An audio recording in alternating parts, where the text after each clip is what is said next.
Hanapan mo ako ng mabaho ng pamilya Ortega. Ipasok mo ako dun sa Facebook and email ng masagwang matandang yun. And then, ipasok mo rin ako sa social media accounts ng anak niya.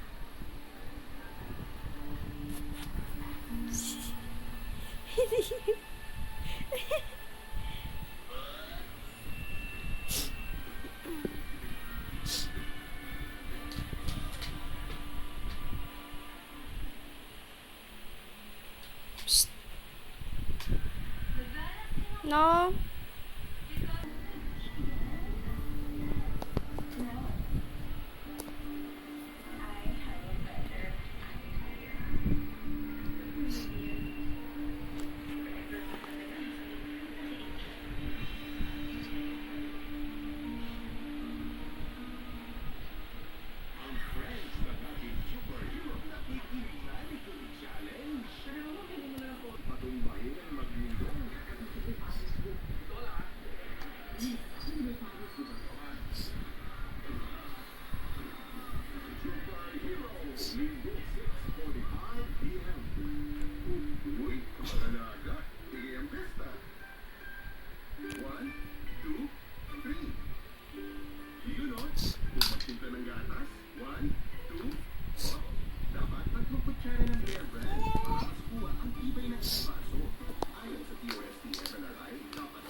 Uy!